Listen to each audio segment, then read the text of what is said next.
We hold these truths to be self-evident, that all men are created equal, that all men are created equal, all men are created equal.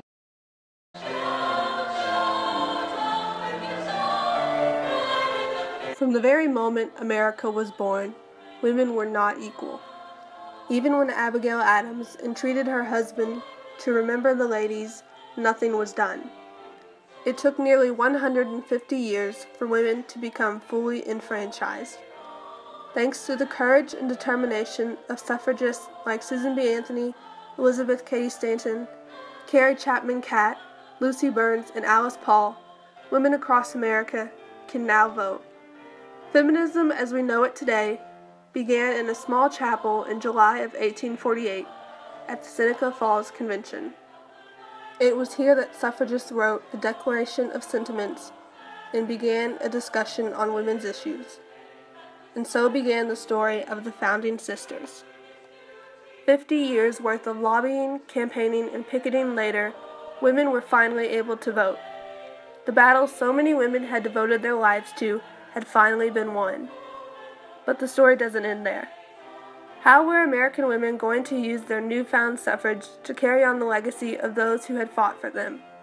And how would these legacies continue to inspire future Americans?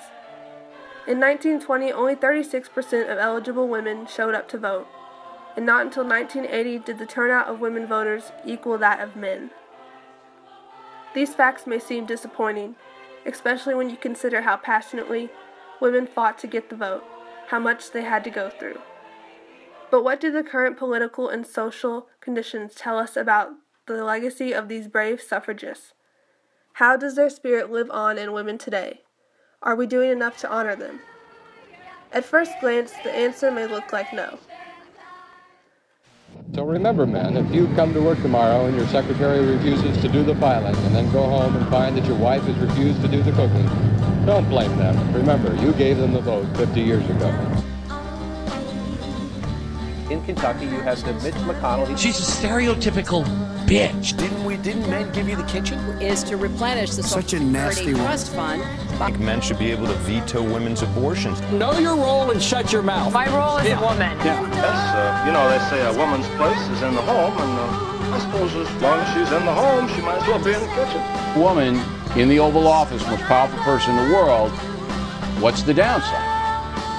You mean besides the PMS and the mood swing? I'm not bad. I'm just drawn that way.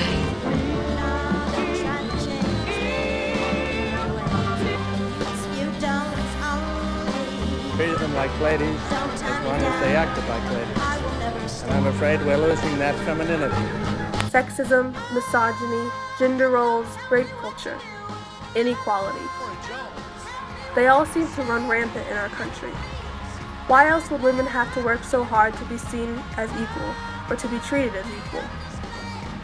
But in the face of doubt and patriarchal obstacles, women continue to follow the path of Susan B. Anthony, of Alice Paul, and of all suffragists. The work of these women was unprecedented. The road towards women's equality began with the vote, and it's because of these women that we have been able to make progress since.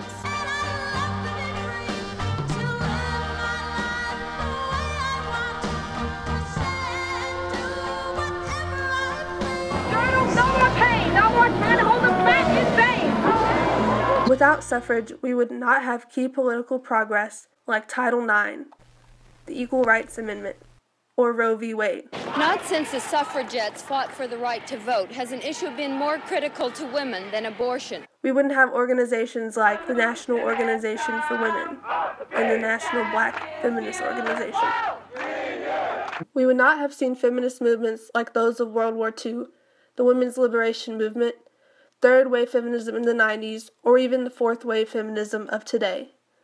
Powerful women would not have had the influence they've had today.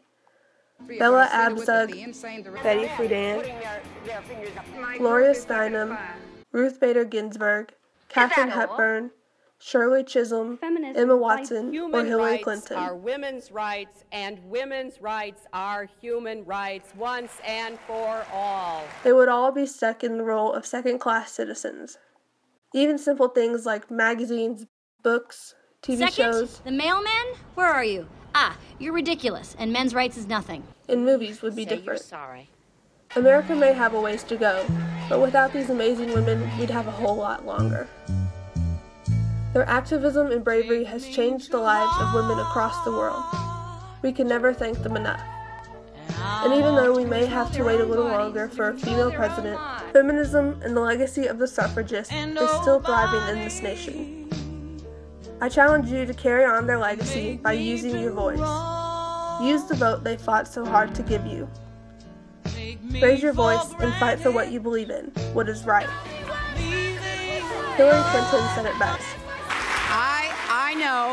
I know we have still not shattered that highest and hardest glass ceiling, but someday someone will, and hopefully sooner than we might think right now. What will you do to honor the founding sisters?